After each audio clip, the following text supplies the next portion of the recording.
caso no va a ser precisamente el impacto positivo, sino aquellos aspectos desfavorables desde el punto de vista social. Y en relación a este quinto punto, uno subsiguiente, el sexto, las respuestas doctrinarias, es decir, las ideas, las doctrinas,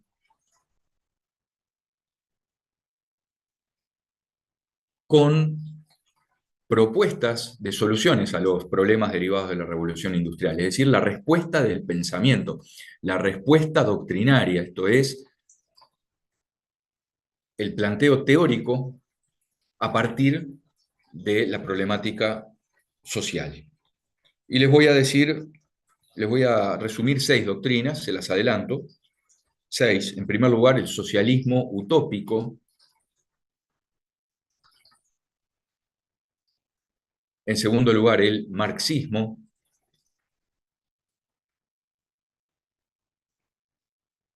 En tercer término, el cooperativismo.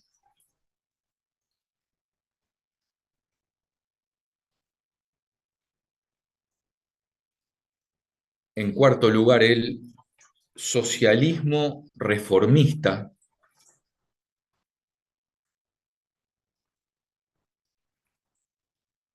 En quinto lugar, el anarcosindicalismo. Y en sexto y último término, la doctrina social cristiana, la doctrina social de la Iglesia Católica. Bueno, tenemos la hoja de ruta.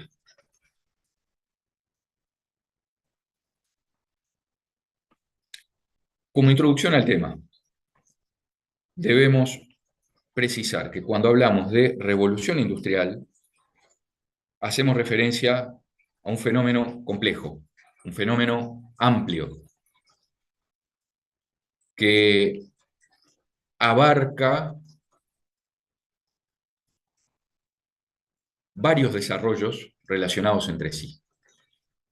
Es decir, es un proceso complejo que comprende y abarca distintos fenómenos que están relacionados. Fenómenos tecnológicos, fenómenos económicos, fenómenos sociales.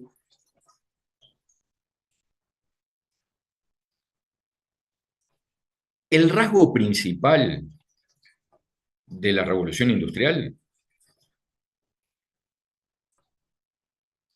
consistió en una intensificación, en un aumento, en una intensificación de los factores de producción. La revolución industrial implicó la intensificación de los factores de producción. Capital, tecnología, trabajo humano. Capital, tecnología, trabajo.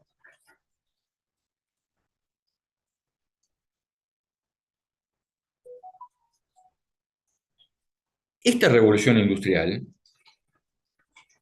marcó una especie de despegue de la humanidad,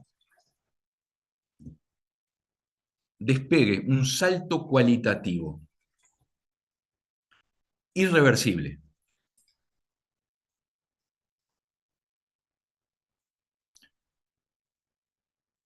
Y por sus dimensiones, por sus alcances, la revolución industrial ha sido, en la historia de la humanidad, en el desarrollo de la humanidad, tan importante, ha sido tan decisiva como la llamada revolución del Neolítico, en plena prehistoria, cuando el ser humano se estableció, se sedentarizó, se volvió sedentario, dejó atrás el nomadismo, No totalmente, hubo grupos que continuaron el nomadismo hasta mucho después, pero comenzó otro modo de vivir, el sedentarismo, el establecimiento en territorios fijos, con la consiguiente práctica de la agricultura y la ganadería. Esa revolución, la revolución que llevó a la sedentarización de los primeros grupos humanos, es decir, el establecimiento fijo en determinados territorios, y el comienzo de la práctica de la agricultura y la ganadería, en lugar de la caza, la recolección y la pesca, implicó un cambio sustancial, irreversible. Del mismo modo, en tiempos mucho más recientes, la revolución industrial fue igualmente decisiva para el ser humano.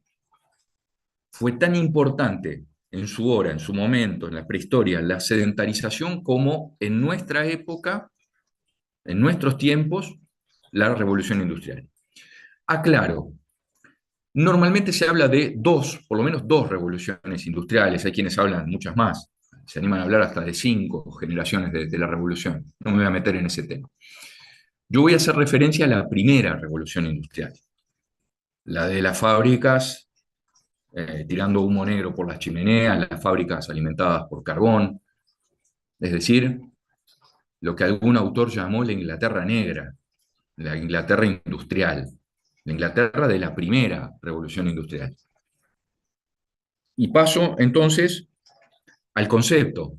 Voy ahora a dar la definición de esta primera revolución industrial. Antes, Génesis, tienes la palabra. Para no puedo interrumpir, muchas gracias.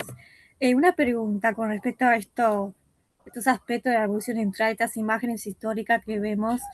Por ejemplo, el incendio que se hizo en la fábrica de mujeres en Estados Unidos, que dio al origen del Día de la Mujer, también protagoniza a la revolución industrial. Bueno, eso es más reciente. Lo podemos inscribir dentro de tradiciones como las del 1 de Mayo. En realidad, el 1 de Mayo es un episodio de fines del siglo XIX. El origen del Día de la Mujer es también un episodio posterior a la primera revolución industrial, sino que se enmarca en esa segunda revolución industrial. A ver, lo voy a decir de una manera que les ruego no lo tomen en cuenta y no lo anoten, pero la primera es la revolución basada en el carbón, la segunda revolución industrial se basó en el petróleo. Estoy simplificando groserísimamente, ¿eh? Por eso les ruego no me lo atribuyan, no, nunca lo dije, pero nos permite diferenciar en el tiempo. La primera revolución industrial va de 1760 a 1830. Ahora les voy a dar la definición.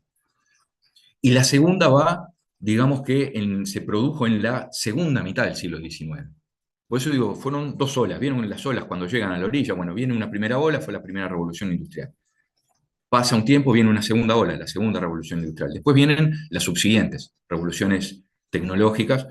No me voy a meter, ya les digo, no es tema de un curso de historia del derecho discutir exactamente de cuántas revoluciones podemos hablar, si de cuatro, cinco, seis, y cuáles serían las últimas y qué características tienen. Eso es para otro curso, no me voy a meter.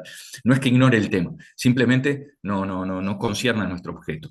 Entonces, esto que pregunta Génesis tiene que ver con consecuencias sociales.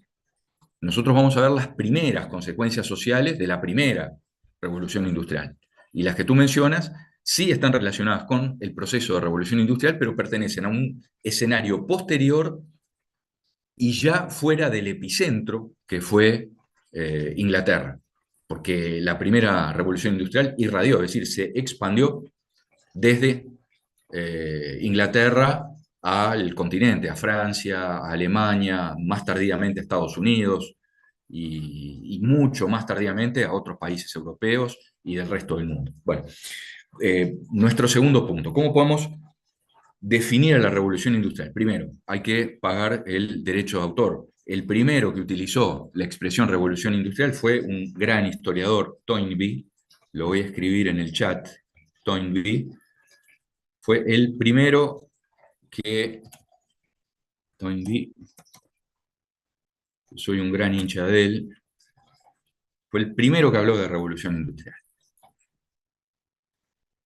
y se suele definir a la misma como el período de la historia de Inglaterra transcurrido entre 1760 a 1830. 1760, 1830, año más, año menos. Estamos fijando un poco arbitrariamente en el tiempo. La revolución industrial venía preanunciándose desde, como todo fenómeno, desde antes. Ustedes saben que los procesos históricos se caracterizan por su gradualidad. Me preguntan si puedo repetir, lo que pasa es que no sé qué podría repetir. Díganme y yo con mucho gusto repito, pero primero aclárenme qué es lo que no, lo que debería repetir. Si es la definición de revolución, la definición, bueno, la revolución industrial es el periodo de la historia de Inglaterra comprendido entre 1760 y 1830. Estamos hablando de unos 70 años.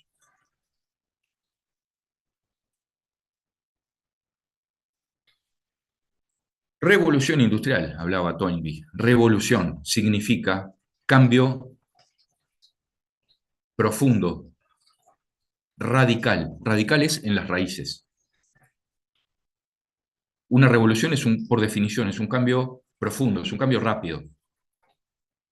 Lo diferenciamos de los procesos de evolución, que son graduales y normalmente más extensos en el tiempo. La revolución es un fenómeno más intenso, más acotado en el tiempo, pero que transforma todo, desde las raíces a la copa del árbol. Es decir, no hay revolución si no existe un cambio completo.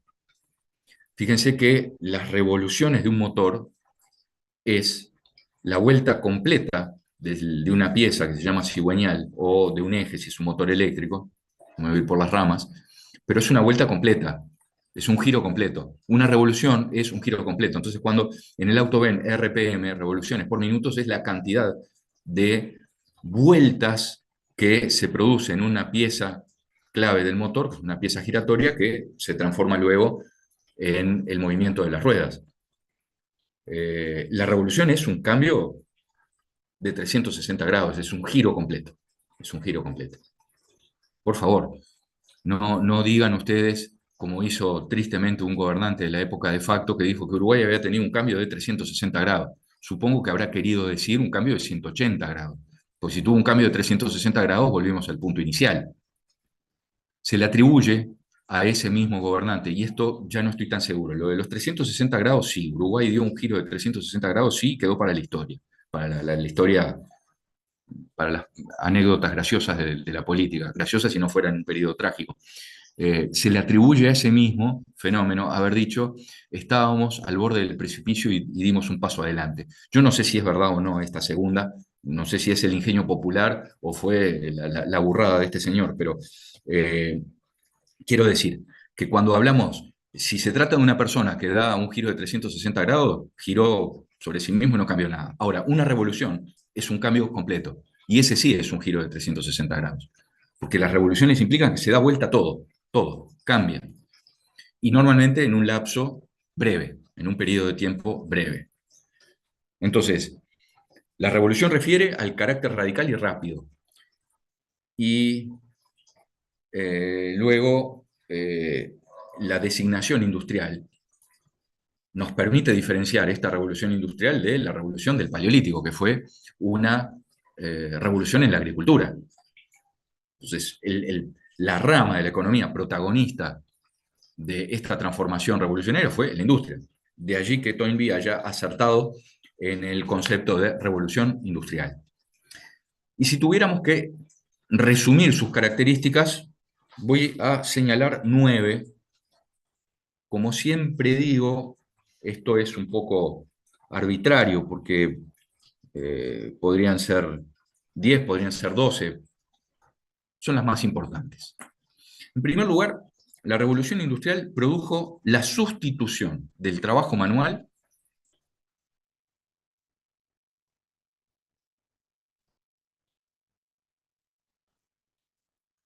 es decir, del trabajo artesanal, el trabajo manual, por el trabajo industrial. es decir, el trabajo de la máquina. La máquina comenzó a sustituir a los seres humanos. Así como algunos profetizan que la inteligencia artificial va a terminar arrinconando a la inteligencia. No digo inteligencia humana, porque la inteligencia es una cualidad humana intrínsecamente, ontológicamente humana, sería como una redundancia decir inteligencia humana. Es la inteligencia y la inteligencia artificial. Bueno, aquí lo que se produjo fue la sustitución de buena parte del trabajo artesanal por el trabajo industrial. La máquina por el hombre. Una segunda característica de la revolución industrial fue la aplicación de nuevas fuentes de energía que se sumaron a fuentes tradicionales como el viento y el agua. El molino de viento, el molino de agua. El molino de agua es un invento medieval, el molino de viento es incluso anterior. Y la nueva fuente de energía en este caso fue el carbón.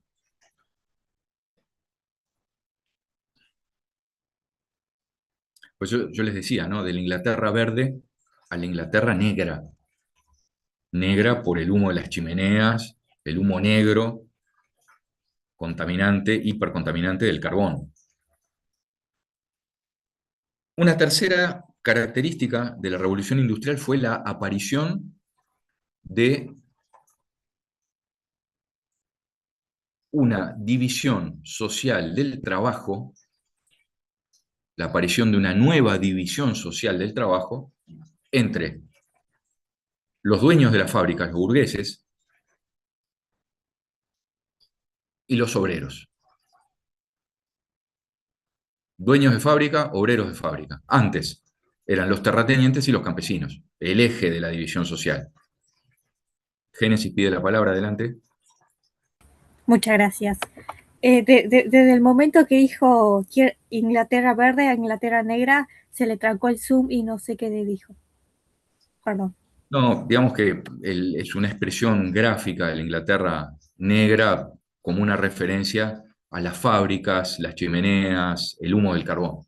Y lo dije en relación a lo anterior, es la sustitución de la energía natural, como por ejemplo la fuerza cinética del agua o del viento, por la energía extraída del carbón. El carbón que se quema, hierve el agua y si le agregamos la máquina de vapor tenemos la energía y la máquina que producen los nuevos productos. Ahora voy a hablar de las máquinas y de la tecnología. Entonces, para no marearnos, tenemos una nueva división social del trabajo que se agrega a la tradicional. Antes, terratenientes campesinos, ahora, además, en las ciudades, dueños de fábrica y obreros de fábrica. Una cuarta característica vinculada a esto es el protagonismo de la burguesía. La revolución industrial estuvo asociada a la burguesía como clase surgida en el siglo XI, ya lo vimos, a comienzos de la Baja Edad Media, y que fue ganando un protagonismo creciente hasta desplazar definitivamente a la antigua nobleza terrateniente. Y esto ocurrió con las revoluciones liberales. En Inglaterra en el siglo XVII, en Francia, Estados Unidos en el siglo XVIII, en Iberoamérica en el siglo XIX. Fue un proceso, digamos, que se inició en el siglo XVII. Una quinta característica de la revolución industrial es la importancia de la tecnología, el protagonismo de la tecnología.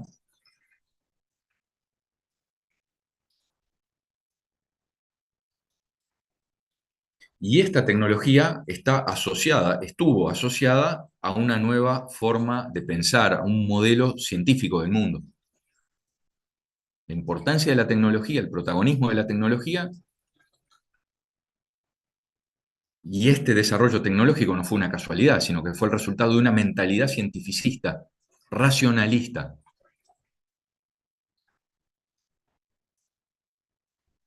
Un segundo, voy a buscar un poquito de agua y vengo, mientras ustedes anotan.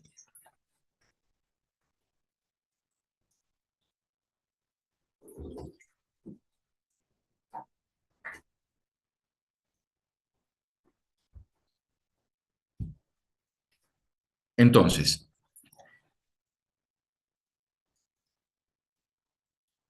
la importancia de la tecnología es un quinto factor. En sexto lugar, o una sexta característica, destaco la búsqueda del dominio sobre la naturaleza, la intención del ser humano de dominar a la naturaleza.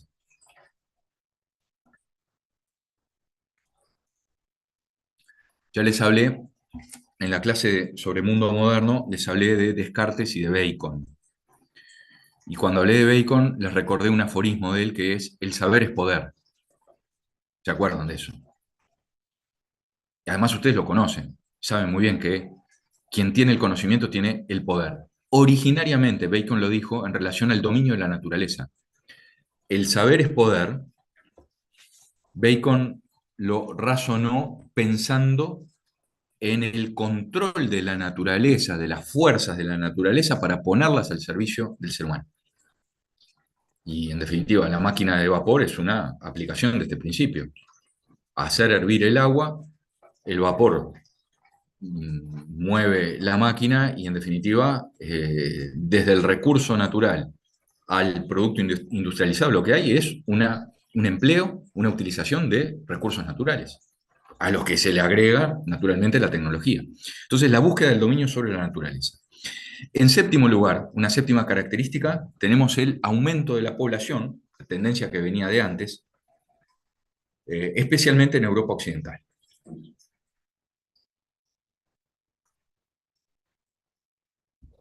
Génesis pide la palabra y después Martina. Muchas gracias. Va relacionado a esta línea: quien tiene conocimiento tiene poder, como cuando el ser Sí. humano descubre la conciencia de tener conocimiento como herramienta de sabiduría, desarrollarse. Voy por el lado de la doctrina cristiana. Tu papel era, sería correcto ubicarlo cuando la quemadura de brujas, cuando las mujeres descubrían a aprender a leer y por tener conocimiento la quemaban y la llamaban brujas. Y la iglesia lo que hacían es censurar esas mujeres. Bueno, daría para muchísimo eso. Creo que si nos vamos por ahí, capaz que nos desviamos del tema, pero a propósito de la iglesia y su relación con el tema, permítanme hacer un paréntesis hasta el punto 6, y en la sexta doctrina, es decir, 6.6 de la clase, vamos a hablar de la doctrina social cristiana. Martina, adelante. Buenas, profe, ¿puedes repetir el punto 6? Sí, la sexta característica de la revolución industrial es la búsqueda del dominio de la naturaleza. La idea de someter las fuerzas de la naturaleza poniéndolas bajo el control humano en favor de la producción.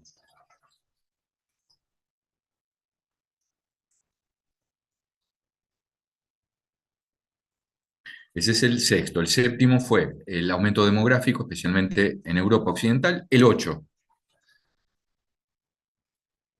8. Incremento o acentuación del éxodo rural, de la migración del campo a la ciudad.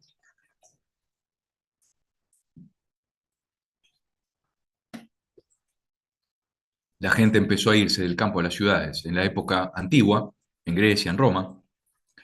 En la primera mitad de la Edad Media abandonó mayoritariamente las ciudades y se volvió al campo.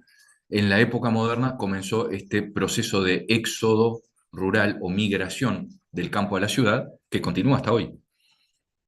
Continúa al punto que más del 90% de la población, por lo menos en Uruguay, el 90 y algo por ciento vive en pueblos y ciudades. Recuerdo cuando yo iba a la escuela, nos habían dicho, yo quedé impresionado, por eso recuerdo el dato, nos decían que el 18% de la población uruguaya, en mi época escolar, hace algún tiempito, era rural y el 82% era urbano. Entonces, cuando en los últimos censos apareció que más del 90% era urbano, fíjense que han pasado algunos años, pero es notorio cómo se sigue incrementando esa tendencia a vivir en las ciudades. Vieron que muchas veces las escuelas rurales quedan vacías, tienen uno, dos, tres niños, y antes tenían 11, 12, 15, 20. Bueno, esto viene de los siglos anteriores, y esto ahora van a entender por qué cuando veamos las razones que propiciaron la revolución industrial en Inglaterra. Una de las razones fue la abundancia de mano de obra. Es decir, toda esa gente que se fue masivamente del campo a la ciudad porque no tenía lugar en el campo, porque no tenían trabajo, pasaron a vivir en las ciudades creando los llamados cinturones de miseria y que estaban desesperados por obtener una paga para comer y para sobrevivir penosamente. Y eso es lo que se les pagaba. Entonces, esa abundancia de un recurso, que es el factor humano, determinó la revolución industrial, entre otros. Bueno, una novena y última característica de la revolución industrial fue la europeización del mundo. Es decir, Europa se transformó, Europa occidental, se volvió el centro del mundo, se transformó en el centro del mundo. Y esto tuvo un impacto cultural muy fuerte, porque la cultura mundial pasó a tener una influencia europea, incluso en los escenarios más alejados de Lejano Oriente, como China o Japón, con culturas milenarias. Vamos a ver los antecedentes de la revolución industrial. Paso al tercer punto, el siglo XVIII. El siglo XVIII fue, ¿por qué solamente Europa Occidental? Me pregunta Rafaela, porque el fenómeno básicamente la europeización y la cultura básicamente se radicó en el occidente europeo, porque Europa Media y Europa Oriental estaban relativamente atrasadas con respecto a Europa Occidental. Esa es la razón, por eso está muy bien la pregunta, porque yo di por sentado que era solo en Europa Occidental. Y es cierto que lo fue, pero lo fue en virtud de un desarrollo relativo mayor con respecto a la Europa Central y la Europa del Este. El siglo XVIII fue un siglo de prosperidad y de paz, con pocas guerras, extrañamente. Ha habido guerras en todos los siglos, pero digamos que en el siglo XVIII las guerras fueron ocasionales, a diferencia del siglo XVII, que fue un siglo espantoso de guerras de religión. Hay quienes hablan de la Guerra de los 30 años, 1618 a 1648, como la Primera Guerra Mundial. En realidad fue la primera guerra, gran guerra europea. Mundial en el sentido que aquello era el mundo de la época. Fue una guerra que desangró a Europa, desangró a Occidente. El siglo siguiente fue un siglo tranquilo, un siglo de paz y de prosperidad. Y esta paz y esta estabilidad propició la acumulación de capitales,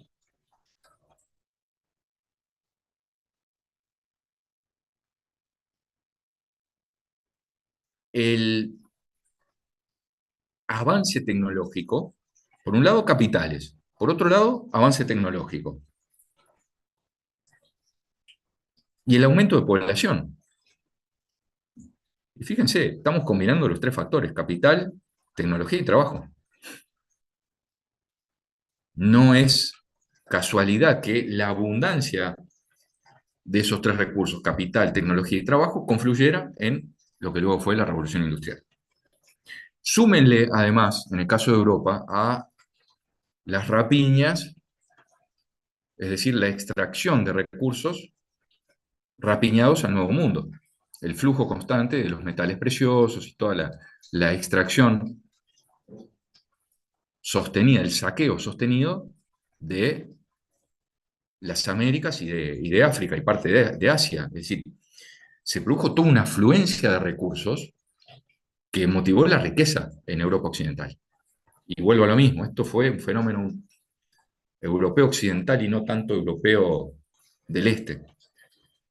Ahora, la cuarta cuestión es ¿por qué en Inglaterra?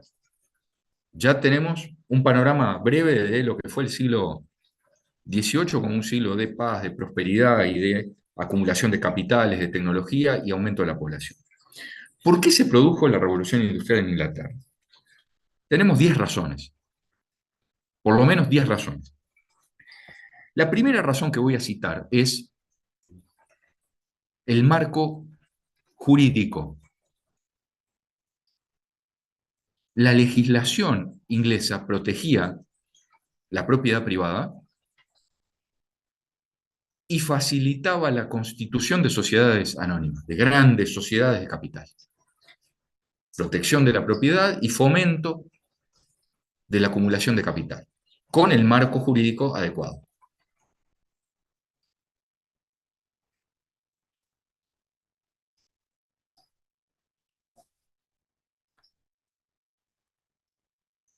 Súmenle a esto, dentro de este primer factor, la estabilidad política. Es decir, porque se protegía la propiedad en la medida en que también había autoridad y estabilidad política, especialmente luego de la Revolución Liberal de 1688. Entonces, ahí tienen una primera razón, el marco jurídico y la estabilidad política. Una segunda razón tiene que ver con la mentalidad comercial y la practicidad, mentalidad comercial y practicidad de los ingleses.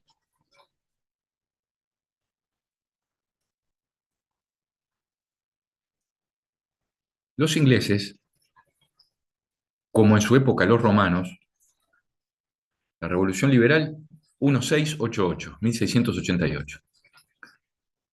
Los ingleses del siglo XVIII y comienzos del XIX tuvieron la misma astucia que tuvieron los romanos en su época. Entendieron el mundo y entendieron cómo conquistarlo. Supieron cómo conquistarlo. En el caso de los ingleses, por mar. Se dieron cuenta que el predominio en el mundo lo iban a lograr dominando los océanos. Y allí fueron. Entonces, primero, la gran armada militar que derrotó a la Armada Invencible española. Los españoles le llamaban la Armada Invencible, que lo fue, hasta que dejó de ser invencible. Vieron que las cosas no pasan hasta que pasan. Entonces, llegó un momento que esa invencible fue superada. Y el día que España perdió el dominio de los océanos, perdió el dominio de su imperio y perdió el dominio del mundo. Los ingleses se dieron cuenta por dónde iban, por dónde había que ir. Los romanos en su época también se habían dado cuenta. Y este tercero, paso al tercer, además de la mentalidad comercial y del carácter práctico, paso al tercer factor, que es la existencia de una flota comercial. La construcción de una flota militar y comercial fue un objetivo nacional para Inglaterra. ¿Por qué? Porque ellos se dieron cuenta que de esa manera iban a tener el dominio del mar, el dominio de las rutas y la capacidad de extraer materias primas baratas y de transportar los productos industrializados.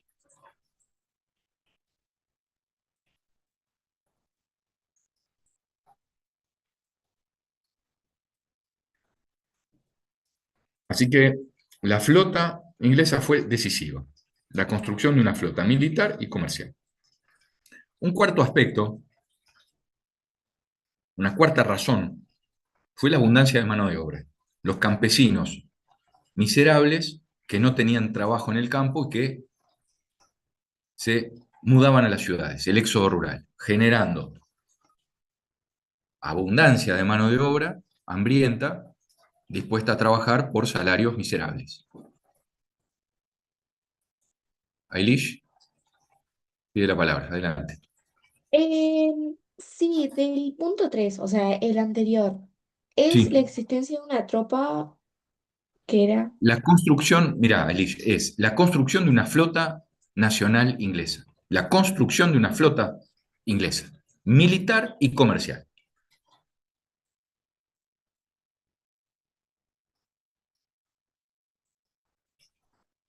La cuarta razón, la abundancia de mano de obra.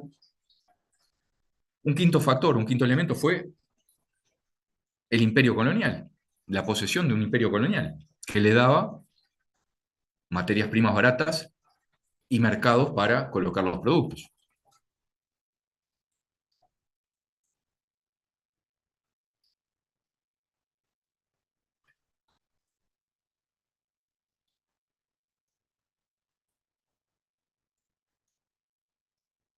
Un sexto factor o sexta razón de por qué la revolución industrial se produjo en Inglaterra fue la disponibilidad de grandes capitales. Los capitales necesarios para invertir en las máquinas que eran costosas y en las fábricas que eran costosas.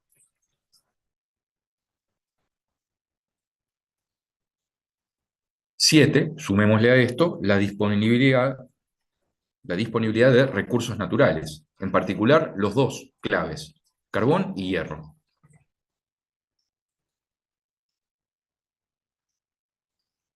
El carbón como fuente de energía y el hierro como producto para manufacturar.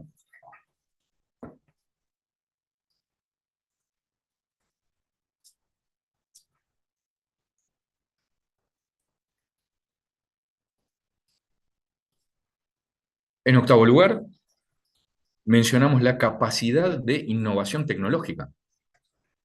El desarrollo tecnológico de Inglaterra, que estaba 30, 40, 50 años adelantado al resto de Europa. Medio siglo por lo menos. Los otros países tenían un desarrollo tecnológico menor. Los ingleses fueron grandes inventores. En algunos casos, inventores totales, en otros casos, inventores a partir de descubrimientos franceses. La máquina de vapor, inicialmente, la primera versión la hizo Papin en Francia, pero fue Watt el que la perfeccionó.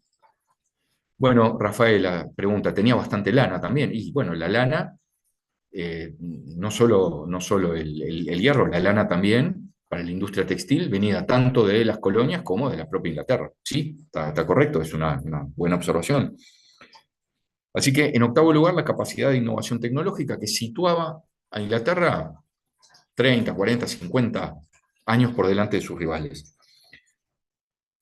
Y en noveno lugar, noveno y penúltimo, las instituciones políticas. Las instituciones políticas liberales generaron un mercado libre, es decir, un mercado no regulado, no trabado, como existía en Francia, en Alemania, en el resto de Europa. Las instituciones políticas y su influencia en la libertad de mercado.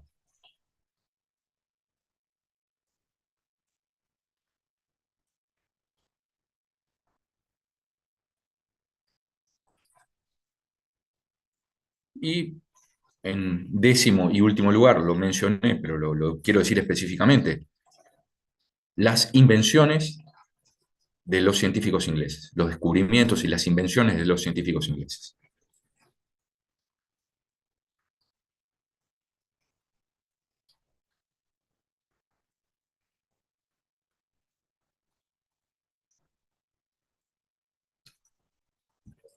¿Cuáles fueron las consecuencias sociales de la revolución industrial? Si puedo repetir esto último, sí. Diría en décimo lugar, si puedo repetir el octavo y el noveno, bueno, voy para atrás. En octavo lugar mencioné la capacidad tecnológica, el adelanto tecnológico de Inglaterra respecto de sus rivales europeos de la época.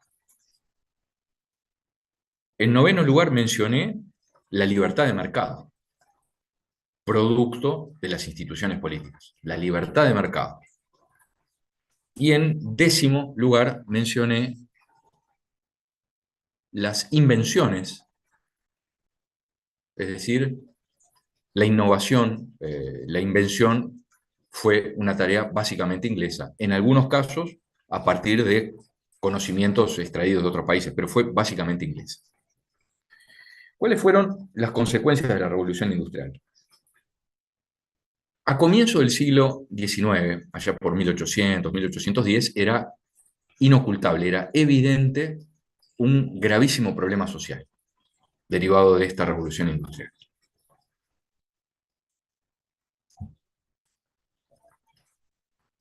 A este problema generalizado, este problema social, se le llamó la cuestión obrera o la cuestión social.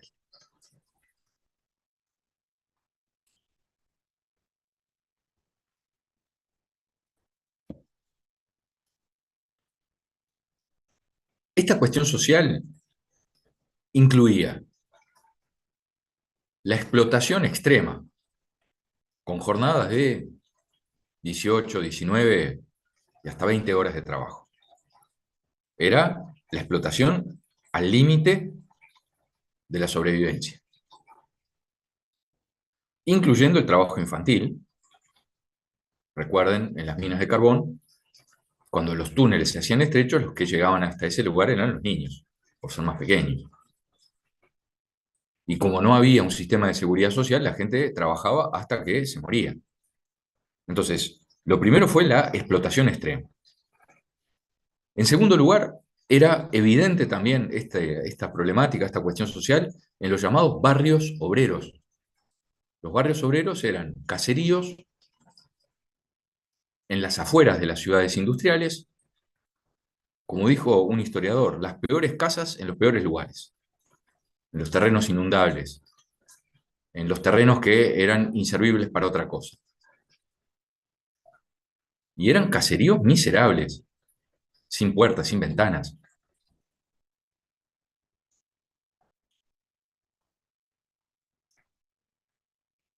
La alimentación era deficiente, lo que provocaba la desnutrición y la debilidad, y la aparición de enfermedades oportunistas.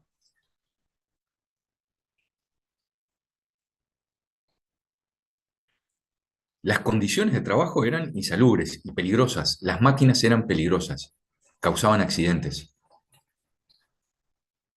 porque no existía toda la doctrina de protección del trabajo que existe hoy, la doctrina de la seguridad y salud en el trabajo.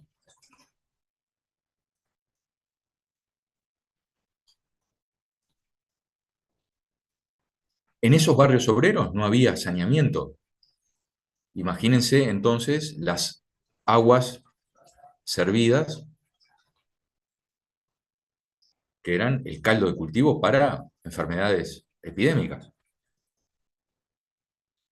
Y a todo esto se le sumó un fenómeno de violencia, es decir, la convivencia se tornó más violenta, más agresiva, el alcoholismo apareció como una plaga social, violencia, alcoholismo y delitos, sobre todo delitos contra la propiedad, delitos contra la vida, homicidios, y delitos contra la propiedad.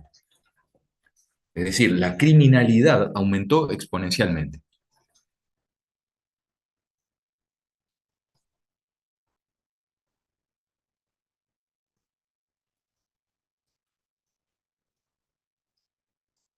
Esto es una breve síntesis de un fenómeno que ustedes conocen. Esto no es nuevo para ustedes ya saben las consecuencias de la revolución industrial, ya las han estudiado, yo solamente resumí lo que ustedes ya conocen por cultura general. Ahora, ¿cuáles fueron las consecuencias o las respuestas en el plano del pensamiento? Y esto sí puede ser nuevo para muchos de ustedes. Frente a todo este conjunto de gravísimos problemas, se plantearon distintas doctrinas, distintas soluciones, es decir, nacieron diferentes respuestas doctrinarias. Ya se las dije, el socialismo utópico, el marxismo, el cooperativismo, el socialismo reformista, el anarcosindicalismo y la doctrina social cristiana. Lo dije rápido porque ustedes tomaron nota de esto en el comienzo y vamos a ir punto por punto. Este conjunto de teorías fue una primera reacción ante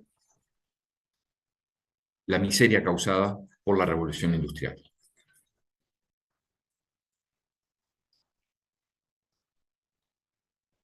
Martina pide la palabra, adelante. Profe, antes de entrar con las teorías, ¿podríamos llamar a a estas industrias ya con la idea del capitalismo o todavía no? Sí, sí, sí, sí, sí. Sí, es más, es buena la pregunta, Martina. El surgimiento del sistema capitalista se produjo en el mundo moderno, es decir, corresponde al tema de la clase anterior, porque en la primera época del mundo moderno se produjo el surgimiento del capitalismo comercial. El capitalismo nació como capitalismo comercial y viró luego, es decir, en la revolución industrial, en la primera revolución industrial, se transformó en capitalismo industrial. Nosotros muchas veces pensamos en el capitalismo como sinónimo de capitalismo industrial, pero el sistema capitalista sustituyó al feudalismo medieval desde la época moderna. La primera fase de acumulación capitalista fue básicamente comercial. La segunda fase es esta que representa el capitalismo industrial. Así que muy bien por tu pregunta. Estoy seguro que muchos tenían la misma duda. Gracias. Con mucho gusto. ¿Alguna otra duda? Algo, porque vamos a empezar con las teorías, las doctrinas que responden al fenómeno de la cuestión obrera. Antes de ir a las doctrinas, permítanme recordarles que frente al fenómeno de la explotación y de la miseria obrera, se dieron dos respuestas. Es decir, antes que las teorías que vamos a estudiar ahora, en la práctica, en los hechos, en la vida, se produjeron dos respuestas. Una de las primeras respuestas fue la violencia, la destrucción de las máquinas y las fábricas. A esta corriente, nacida en Inglaterra, se le conoce, y ustedes lo saben, como el ludismo. Pero ludismo con 2D, no tiene nada que ver con lo lúdico, sino con Ned Ludd, que era el dirigente que sostenía que la solución a todos los males era destruir las máquinas, porque las máquinas eran causantes de la desgracia. Si las máquinas causaron la miseria, hay que romper las máquinas. Y fue una primera reacción irracional, elemental, frente a un fenómeno intrínsecamente violento como era la miseria y la explotación. Y una segunda respuesta, ya más elaborada, fue el surgimiento de las primeras coaliciones obreras antecedentes de los sindicatos modernos. Las primeras organizaciones obreras en Inglaterra, luego en Francia, que en principio fueron ferozmente reprimidas. Después fue una especie de ola que le pasó por arriba al dique, y eran tantas que ya no las podían reprimir a todas. Entonces se empezó por parte de las autoridades políticas a tolerar de hecho estas coaliciones sin incentivarlas, sin reconocerlas, pero admitiéndolas de hecho, digamos, de facto. Es decir, de la represión a la tolerancia de facto y de allí al reconocimiento a fines del siglo XIX. Esa es la historia del sindicalismo, es decir, la primera fase de represión, la segunda de admisión de hecho y finalmente el reconocimiento, que es lo que vamos a ver la clase que viene, el surgimiento de los derechos económicos y sociales. Es decir, vieron que vamos en una secuencia lógica, temporalmente encadenada y lógica desde el punto de vista del proceso histórico. Ahora sí, nosotros vamos a repasar 6 respuestas doctrinarias, 6 respuestas teóricas al problema de la explotación causada por la revolución industrial, y la primera que vamos a ver es el llamado socialismo utópico.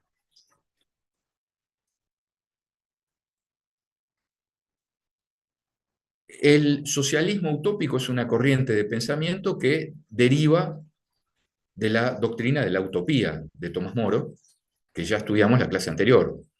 La utopía, ustedes recordarán, ese modelo de sociedad ideal confiesamente inexistente, la sociedad imaginaria que es planteada como el modelo que las personas deben imitar, que las sociedades deben seguir para resolver los problemas. Es decir, la respuesta es soñar el modelo e intentar imitarlo. Esta corriente del socialismo utópico tuvo un precursor que fue Tomás Moro, a través de la utopía. La utopía es una obra, como ustedes ya saben, publicada en 1517, esto lo dije en la clase anterior, pero lo recuerdo porque es importante. La utopía de Tomás Moro.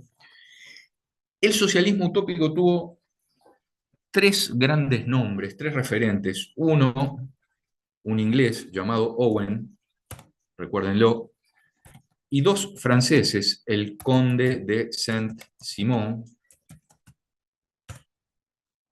y otro francés llamado Fourier. Fourier, Saint-Simon y Owen.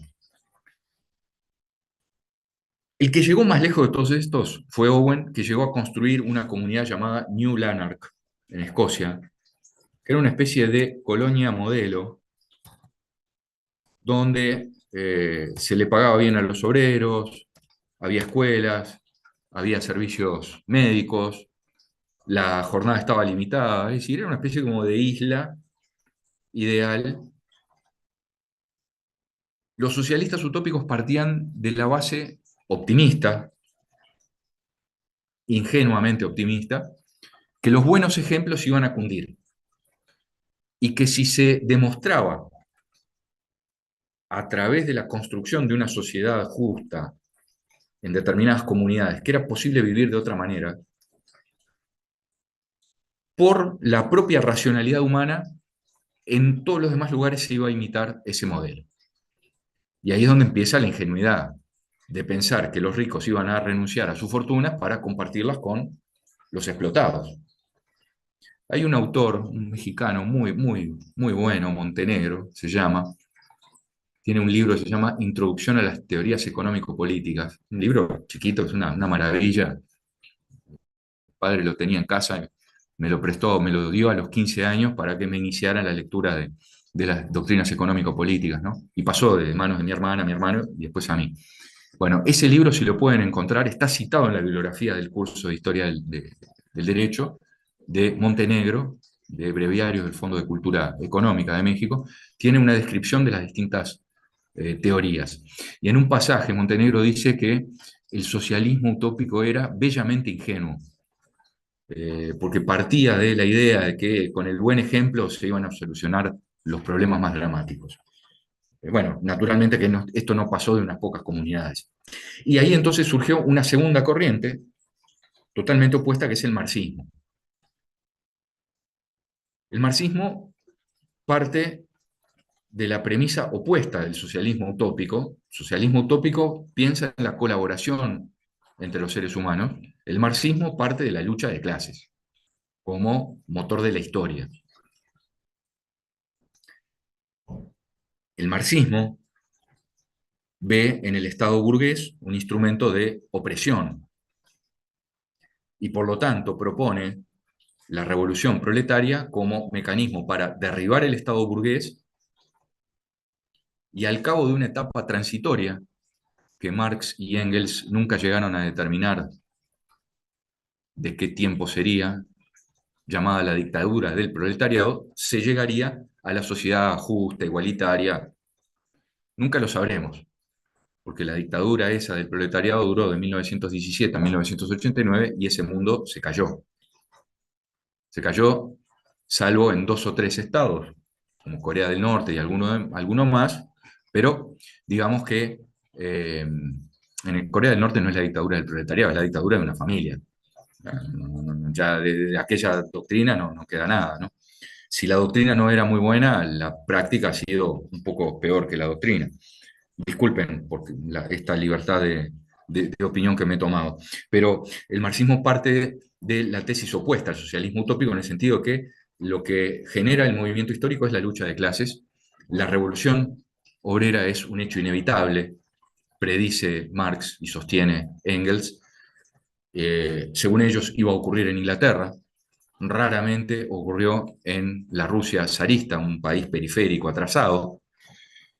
Y como ustedes recuerdan, el marxismo es una teoría compleja que tiene una teoría, una interpretación de la historia, el llamado materialismo histórico. Tiene una teoría política, que es el comunismo, y tiene una teoría económica, que es la teoría de la plusvalía. El fenómeno de la plusvalía es explicado en El Capital, la gran obra de Marx.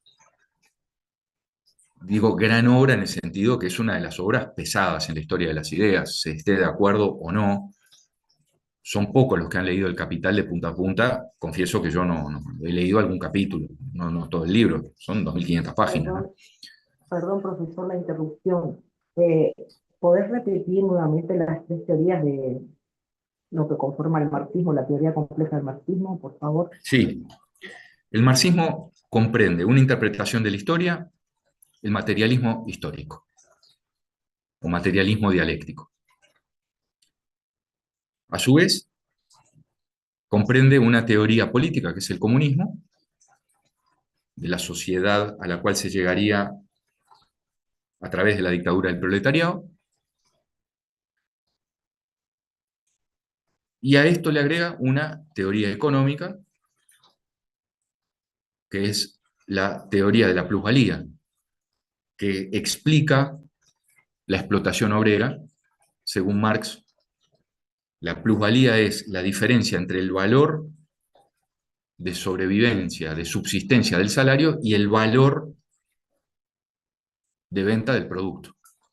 Esa diferencia es aprovechada por el dueño del medio de producción, que se enriquece en perjuicio de los obreros explotados. La teoría de la plusvalía.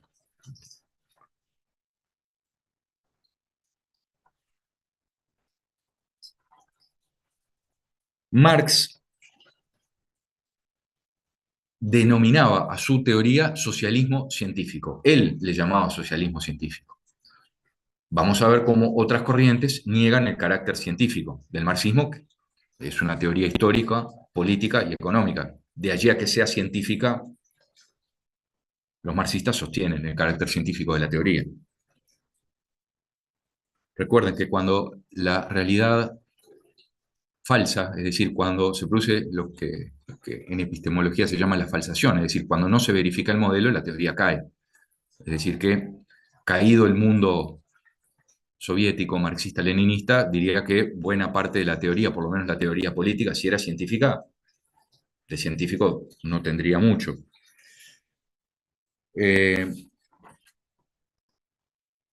Marx le llama socialismo científico y preanuncia la revolución proletaria como el destino inevitable, la caída del capitalismo. Él decía que las contradicciones del sistema capitalista lo llevarían a crisis cíclicas cada vez más frecuentes y más profundas hasta una crisis terminal. Esto fue predicho en el siglo XIX.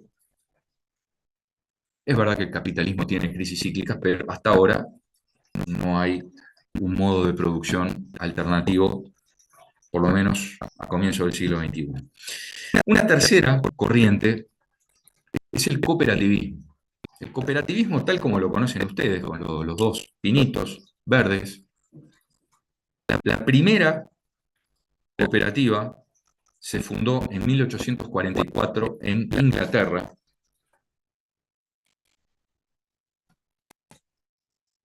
Famosísima cooperativa de Rochdale, compuesta por 28 obreros textiles que decidieron unir sus esfuerzos para colaborar entre sí. El punto de base, el punto de partida del cooperativismo es que la colaboración entre grupos de personas puede evitar el lucro innecesario por parte de los comerciantes si las personas se unen y compran directamente a los productores sin intermediarios. sería una cooperativa de consumo, o si producen y venden directamente al mercado sin los comerciantes, sería una cooperativa de producción. Ustedes saben, las cooperativas las hay en todos los ramos, desde cooperativas de vivienda, cooperativas de producción, cooperativas de crédito, de consumo. El movimiento cooperativista es un movimiento fuerte a nivel mundial que goza de muy buena salud, que se inició por el esfuerzo visionario de 28 familias. Y la idea, les repito, es la colaboración para evitar el lucro en la intermediación. Ese lucro innecesario y socialmente negativo, según se consideran los partidarios del cooperativismo, que se proponen entonces eliminar esos eslabones intermedios que lucran, enriqueciéndose y empobreciendo a otros. Una cuarta corriente es el llamado socialismo reformista o evolucionismo, fundado por el alemán Bernstein, allá por 1850. Este socialismo reformista es el movimiento precursor de la socialdemocracia del siglo XXI.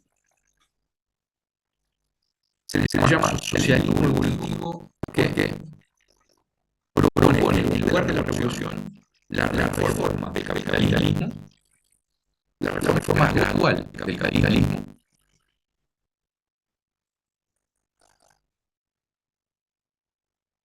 Esta corriente niega el rango científico al marxismo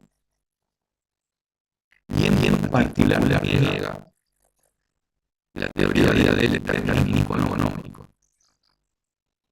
La idea de que las sociedades tienen una infraestructura económica que determina la superestructura ideológica.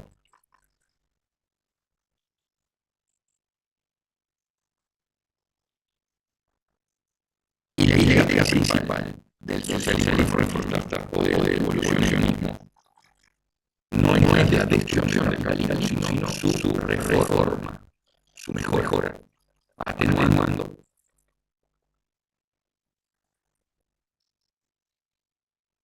sus efectos más nocivos en un marco de libertad política. Porque, según desarrolla Bernstein y sus discípulos, es absurdo pensar que la libertad se llega a través de la dictadura. Digamos, eso sería buena parte de la doctrina marxista-leninista, que a través de la dictadura libertaria se llegaría a la sociedad ideal y libertaria, puro e igualitaria, puro. Los evolucionistas dicen que la libertad no se llega mediante la dictadura. Esto es parte del debate de las ideas políticas. Como les dije, el socialismo evolucionista de la segunda mitad del siglo XIX tuvo su eclosión, una segunda versión en el siglo XX, que fue la socialdemocracia, tanto en Alemania, en los distintos países occidentales, como Alemania, Francia, más tardíamente en Italia, en Latinoamérica, en los países nórdicos, sobre todo en los países nórdicos, que tuvo un gran arraigo. Llegamos a una quinta doctrina, que es el anarcosindicalismo. La palabra anarquía viene del prefijo griego a, que significa ausencia de, falta de arcos gobierno, es decir, la falta de gobierno, arcos, falta de gobierno, ausencia, supresión del gobierno.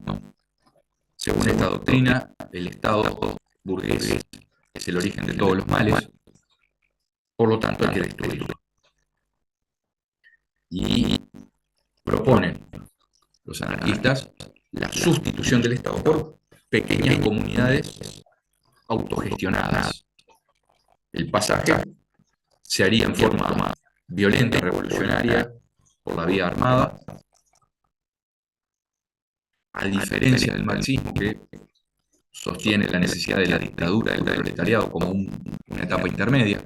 Los anarquistas plantean la disrupción del Estado burgués y la sustitución por comunidades autogestionadas.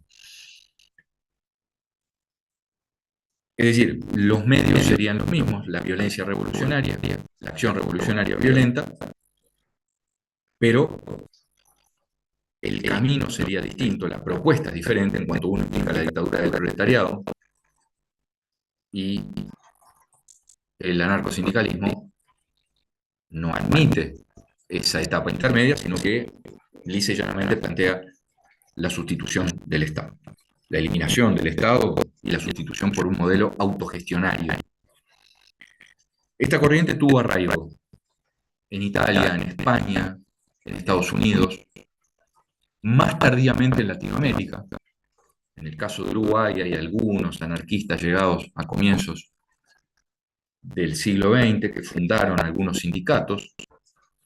En la historia del movimiento sindical uruguayo hay distintas tradiciones. Una es la tradición socialista, otra la tradición comunista, otra la tradición anarquista. Ha habido en algún momento una tradición social cristiana. En fin, digamos que la corriente del anarcosindicalismo es una de las corrientes anarquistas y que, en lo que refiere a los efectos de la revolución industrial, propone la eliminación del Estado que considera al servicio de ese modelo de explotación de la burguesía sobre el proletariado. Por último, nos queda una sexta y última doctrina, que es la doctrina social cristiana o la doctrina social de la Iglesia Católica Apostólica, que tuvo su principal documento en una encíclica de León XIII, la famosísima Rerum Novarum de 1891, de León XIII, ni más ni menos que el antecedente del actual, León XIV. El tiempo dirá qué grado de continuidad existe entre uno y otro, entre León XIII y León XIV. Todavía es muy pronto para decirlo. Esta doctrina social cristiana básicamente implica un rechazo, por un lado, al marxismo, pero también rechaza las ideas liberales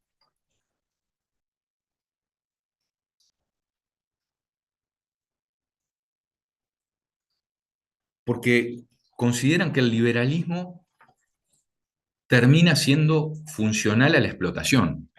Cuando decimos todos son iguales, sin más, no estamos haciendo otra cosa que legitimar la desigualdad. Es decir, el rechazo de la doctrina social cristiana al liberalismo se produce porque considera que el liberalismo le termina haciendo el juego a la explotación de los obreros. Y por eso, esa doctrina de la Iglesia Católica, como les dije, a través de la encíclica de 1891, Rerum Novarum, denunció las injusticias del capitalismo, planteándolas en términos de inmoralidad, no solo de injusticia, sino de inmoralidad, la inmoralidad de la explotación.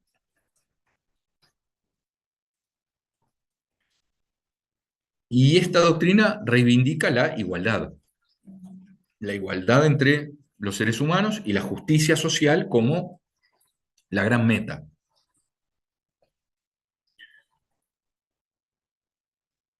Para que ustedes tengan una idea, León XIII gobernó, fue el Papa entre 1878 y 1903. Es el autor de Rerum Novarum. Juan Pablo II, en 1991, produjo una encíclica llamada Año 100, por los 100 años de la Rerum Novarum. ¿Qué es lo que planteaba esta encíclica? Rerum Novarum en latín significa raras novedades o extrañas novedades. Y básicamente lo que hace, como les digo, es denunciar la injusticia causada por la innovación. No condena la innovación, sino los efectos negativos de esa innovación.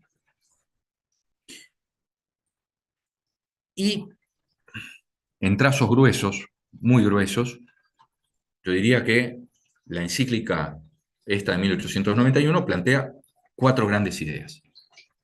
Primero, la limitación de la jornada del trabajo. La aspiración a que los países adopten leyes de limitación de la jornada del trabajo.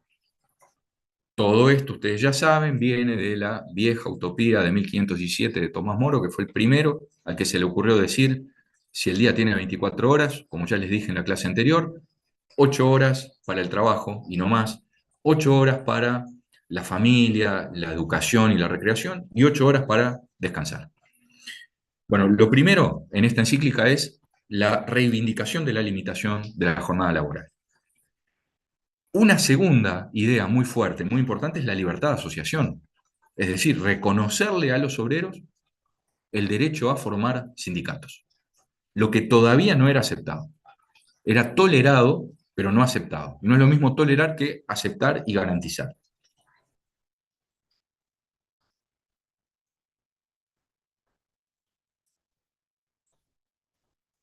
Una tercera idea muy fuerte de la encíclica que estamos repasando, Rerum Novarum, fue la complementariedad de las clases en lugar de la lucha de clases.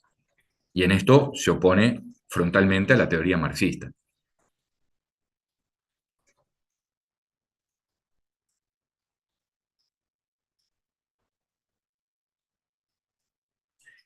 Y una cuarta idea, un cuarto eje del pensamiento social cristiano es la necesidad de la intervención del Estado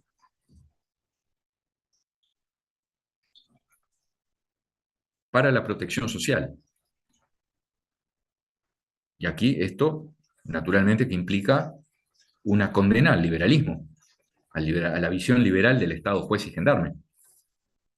El Estado, dice esta encíclica, debe abandonar esa posición supuestamente neutral de juez y gendarme para involucrarse en la economía y establecer reglas a través de la legislación que protejan a aquellos que menos tienen.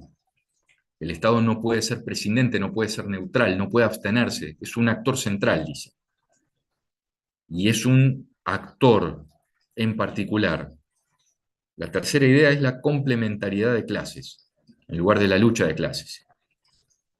Y la cuarta idea que estoy desarrollando es la necesidad de intervención del Estado en favor de los más desposeídos. Es decir, la idea que el Estado no puede ser un tercero espectador de la explotación, sino que tiene que arbitrar y que tiene que fijar reglas que eviten la explotación. Es decir, que el Estado, en esta visión, lejos de ser un instrumento de opresión, es un actor llamado a realizar la justicia social a través de un marco legislativo adecuado. Todo esto a nosotros nos parece bastante evidente porque estas ideas influyeron en la primera mitad, más que la primera mitad, el primer tercio del siglo XX uruguayo. No en el sentido de la influencia religiosa, pero sí en cuanto a los aspectos sociales, a la necesidad de un Estado intervencionista, protector, regulador, que limite la jornada de 8 horas, que permita a los sindicatos, etcétera, etcétera. Que todo esto vamos a estudiar la clase que viene.